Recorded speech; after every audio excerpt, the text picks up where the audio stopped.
They are the authors of Black Nerd Problems, the co-founder of Black Nerd Problems. It's a website as well.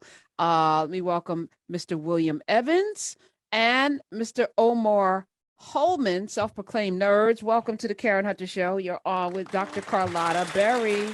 Hey, brothers. You have to unmute, both of you. What's up? What's up? How we doing? Hey, that's William Evans, Randolph College. That's what, Randolph College's own. And you are wearing, Omar, a very nerdy shirt. That is the epitome of what's on the shirt? It's Onet. Okay. Onet Little League. Yeah. Mm-hmm. Hi. So let me just say, and I don't know if Dr. Berry agrees with me. I need us to, and I appreciate the premise of your book. I think is phenomenal. But I'm gonna need us to normalize all of the ways in which we show up in the world. And when we have these boxes and these categories where, I love Star Trek and I like the graphic novels. And so I might be a nerd, but I also love hip hop. So what is, we are too multifaceted as human beings to we all have shades of this. And I feel like it's time for us to take the shackles off and not limit ourselves. Your thoughts? With the Mary on right now. I think, I agree with you. I think the thing is, though, that not everyone's there, right? So I think the biggest reception that we get, when we're talking about Black Nerd Problems, if we go to a convention or, the book coming out or whatever, is the reception we get is Black folks or other marginalized folks coming out and being like, yo, I didn't know there's other people into this like I was, right? And so I think, whether it's like nerdy stuff, geeky stuff that's not mainstream, or the fact that you might be into other stuff from your local community, there's still people that feel ostracized in that way. So for me, Black Nerd Problems, part of it is us pushing into the mainstream and saying, hey, we're Black, we enjoy these things. But our biggest accomplishment, I think, is bringing Black folks out that weren't ready to be like, hey, I love all this stuff, and this is another little subculture thing that I'm part of, that I know I can be accepted in. And that's the feedback we get more than anything else. So I'm with you, but I'm also like, let's bring all the people with us to get there, and then we can break out of all those boxes. I still disagree. I think about James Baldwin and so many others, Maya Angelou. People who showed up in the world, however, they are, and we didn't have a choice but to accept them because they were so dope. And your dopeness is going to be, we were talking about Childish Gambino, who some would, maybe put in a nerd category, but he's so broad in the way in which he shows up that you can't really say, is he a rapper, is he an actor? He's probably not a good Lando, not good on Star Wars. Well, we'll put that over there. But on Atlanta, what? Right. And so we I think when you just show up authentically like yourself, people are going to have to accept you. But I get it. It's part of this is marketing, right? So, William, you guys met in the gritty streets of Madison, Wisconsin, which I think is hilarious. Yes. On campus, no doubt. All right. Yeah. Where were you, Omar, when you set course with William Evans? Oh, where was I in my life, or where were you? Give us the what was the magic? What happened? Were y'all, somebody was yelling out something about chess or something, and you were like, hey, that's my dude. I don't know how to play chess. Okay. Or checkers. So you're not you're not an authentic nerd then, if you can't play chess. We're gonna get that later. So we'll get to that.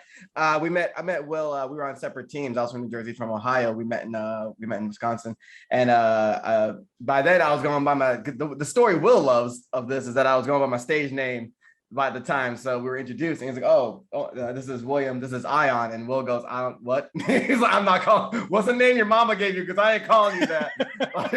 And so after that, that was in 2008. 2009, we remembered recently that we actually competed against each other in Berkeley, California.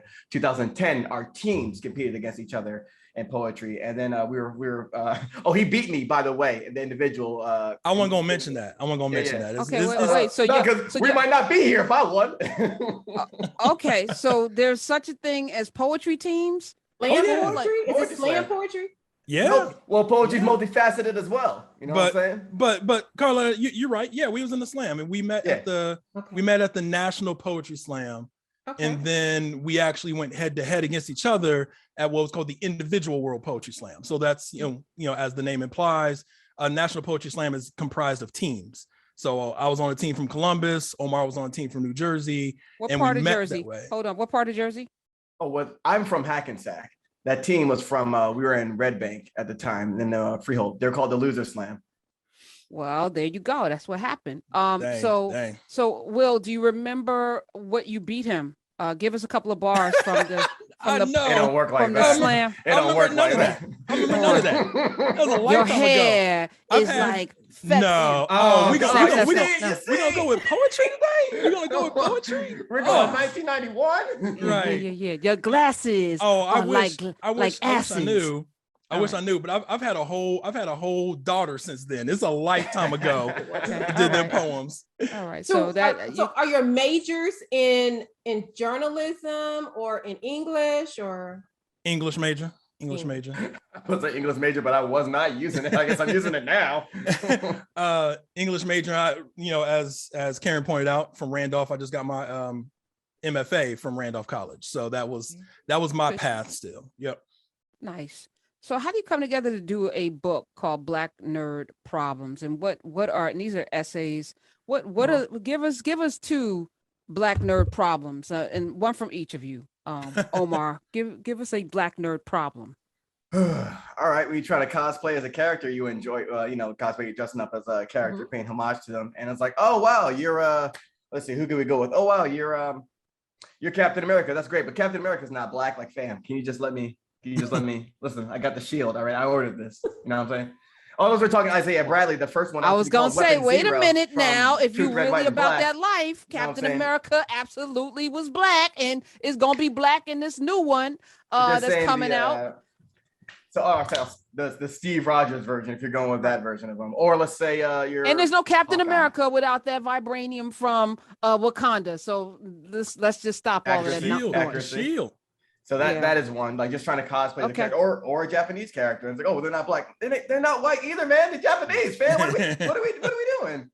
Okay, all right. Will, give us a Black nerd problem. I would say enjoying. Hope it's not like this as much anymore, but enjoying like an animated character that happens to be Black or is marginalized and finding out they were voiced by a white actor. That would be a Black nerd problem as well. Video game problem too, isn't it? That was a big video game problem for sure. Let's sit in that for a second, because I don't know. I'm doing some work with narrative, and we're looking for some audiobook. And there's like this audiobook outlet, and they'll have like Frederick Douglass and Booker T. Washington, these books, and you hit play, and you're like, y'all couldn't like make an effort to find a Black person to voice W.B. Du Bois or Booker T. Washington. And it's insulting, right? Because that's just a little, like, to me, it just makes sense. It's a little effort. Like, these were Black men. Can we get Black men to voice it? They're not trying very hard, because I listen to Audible urban romance books every week that are voiced by Black women and men. They didn't try very hard. So what is it? Is it a blind spot, or is it more insidious, in your opinion? I think it could be insidious. I think like anything else, like the industry is way behind on just like making any effort, as Carlotta said, like making that effort, right? So, we have more Black people on TV in more prominent roles in big TV shows than we did, at least in terms of like broadcast TV, things like that, than we did previously. And I think it took, us being like, yo, I do not want to watch this. There's no Black people on it. There's never any Black people on it. It's the Black friend kind of a thing. And so I think when it comes to like voice acting, it's one of those things that's like, it's just behind. And I think also with voice acting, we're acting on TV as well, but in voice acting, you have like the same pool of folks that they just pull from all the time, right? Like, they're really good at what they do, especially like video games. I feel like there's like 15 people that do voices for video games, and like 12 of them are white. So I feel like they pull from those same people because they're pulling from the familiar, they're pulling for who they want to work with, but they're not necessarily making this effort to widen that group. And there's plenty of talent, right? But it's so hard to break through what people are just used to hiring, and they don't want to take a chance on people, or they just don't care. I mean, let's be real. They just don't care. That's the insidious part of it. It's like, I just need to hire this person. I'm not going to put forth the effort to try and recruit someone Black or someone Indigenous or whatever that character may call for. They call phoning it in. I saw this on social media yesterday that video games they got really excited because now they're getting Black hair right. What do you guys think about that? They're now getting locks right and braids and little boxes, the Chicago fades and all that. What about that? I come from the days where back in WrestleMania 2000, you get to customize your character. I'm like, I guess it's got cornrows, huh? I guess got cornrows. Or I got to make my guy with the Jericho. Bald head or cornrows. Right, bald head or cornrows. That was it. Mm-hmm. That was it. I remember the first, not the first one, but there was like the Tiger Woods game, right? Tiger Woods golf, whatever, PJ. I don't know. It was like 2002. I'm making up a number, but like it was the first time you could create a character, and so like I'm creating a Black character on there. And I couldn't even make Tiger's cut. Like Tiger's in the game. Like they had to model Tiger Woods, but I can't even give myself a fade. And I was like, what part of the game is this? Right. So like, I think the Black hair thing, that goes beyond video games. I remember the big time that came up recently, a couple years ago, was Riri Williams taking over as in Iron Man's spot, right? As Ironheart. And the first criticisms were like, what are y'all doing with this child's hair? Like, come on, man. Like, y'all know a blowout and like maybe some like really poorly, like manicured braids. Like, what are we doing? So it's been a struggle. It's getting better because you got more people. They're actually bringing in people that know what this looks like, but it's been a struggle. You had the Tiger Woods game, man? Yeah, I played Tiger Woods golf. It was dope. 866 wait, hold on. Let me just give out the number. 866-801-8255. We have the authors of Black Nerd Problems, co-founder of blacknerdproblems.com, William Evans and Omar Holman. You were saying you're from Ohio, Will? Yeah, I'm in Ohio right now. Okay, all right. Born and bred in Ohio? Yeah, born in Akron, Ohio. I've been living in Columbus, since like my early teenage years. So, and what got you, your earliest entree into this space that you now call Black Nerddom? D&D. No, I was late to D&D. My first, what I would consider my father is a huge like fantasy literature buff, right? So like all the Lord of the Rings stuff, all that stuff was like my first like entry into like some like geekdom kind of stuff, and like getting real deep into those books. And yeah, I mean, I think that was my first thing. And then also like video games, like my, like Commodore 64 and like all those like early video game sets. And that became my thing. Primarily with video games, when I was probably, 10, 12 years old at the most. So that was my first ventures, and just like I just kept expanding from there. I got into comic books later, got into anime later. Like once you jumped in, like it's all on the table, right? So I was excited probably around the time I got into high school. I was really starting to take all those things on. 866-801-8255. When you were mentioning voiceover, I wanted to shout out Phil Lamar, but you're right. People keep using Phil Lamar, who was an actor. We may know him from some things, with Justice League Unlimited and things like that. Absolutely. But he's mostly the voice of I think he was the voice of Static Shock, too, which was the first Black cartoon. Shout out to Michael Davis. Buddy of mine. So, there's a lot here, but you're right. It's like Cree Summers is the only cartoon voice that we have. But, it's like, we love Cree Summers. We loved her as Freddie. But is she everybody? Like all of the voices? I mean, y'all can't. Everybody doing work. And I'm happy. Listen, the woman is making bank doing it. But there's enough to go around. I think we should, have more voices. I love it. Dr. Berry is here, of course. Dr. Carlotta Berry. She has her full name on Twitter. You can follow her there. You are I guess, would you consider, you've mentioned that you're a nerd, Dr. Berry, as well. I am. I call myself a blurred, a Black girl nerd. Interestingly enough, I was never really into video games, but my child got all of my video game love. So at 13, she is totally into Smash Bros and Mario and Mario Kart. So she took all of my video game love, and I started her with the Angry Birds at 3, shooting stuff. And so she also loves apps as well, Bag Piggies and all that stuff.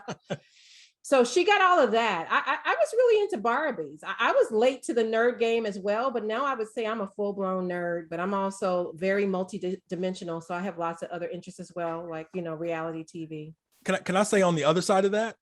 So you were in the Barbie, I was in the He-Man. That was my action. That was my first action figure. You know what I'm saying? Like, that, not like the only present, you know what I'm saying? Because we didn't have a lot of money. So like the only present I got for like a year was like the Castle of Grayskull. That was like my birthday and Christmas combined kind of a thing. So I played with action figures. You play with Barbie. Like we was on the same path. We was there. And G.I. Joe, my brothers had G.I. Joe. So my Barbie played with G.I. Joe and the motorcycle, all of that. You know what's cool? They're children without melanin, people listening, growing up without melanin, not from the culture, who have the same experience, right? Mm-hmm. And who, and this is the thing, like we have so much more in common, but because society is jacked up because of this thing called whiteness, we don't even get to experience these things, and it's weird. Tell us, Omar, what was your entry point into this nerddom? I get a flashback every time someone asks me that. So my dad, all my dad ever talked to me about is taxes, Black history, Indigenous history, African history. That's all I grew up on. That's all this man would talk to me about. It's not an exaggeration. That's all this man talked about from like age 5 to now. And so one day I found his comic book collection out, which was so surprising. And he had like Black Panther, Silver Surfer, and things like that, the Submariner. And I'm like, what is this? He's like, oh, these are comic books I had when I was a kid. And it was like balled up as a mess. So I used to take them out. And this is something that he didn't know a lot about. So that's what like interests me. So I got into that, and I found out like, oh, I really like stories. So that was my entry point. And then my brother would visit, and I'd read his comic books. And then I got into like, I started out in like Archie, the Archie comics, and then I got into like the X-Men comics and things like that, and then like Green Lantern. So comic books were my real action figures, comic books, and then video games. So I always kept with the comic books and manga. So I really like stories. Come on, Archie Veronica and Jughead. Yes. Yeah. Family Circle. Come on. Who wouldn't get the Sunday paper? Oh, yeah. Hagar the Horrible and all of these. I mean, that 86680. This is. I'm wondering. And is this a girl thing? I posted in Nubia, Miss Mary Mac, all dressed in black. Yeah. With silver buttons. Buttons all down her back. Yeah. Why do we all know that? Huh? She asked her mother for what? 50 cents, 15 cents. 15 cents to do it's what? Because of this. This is why I know it. Why do they know it? It's like we have these shared experiences that connect us. Yeah, she asked her mother 15 cents to see the elephant.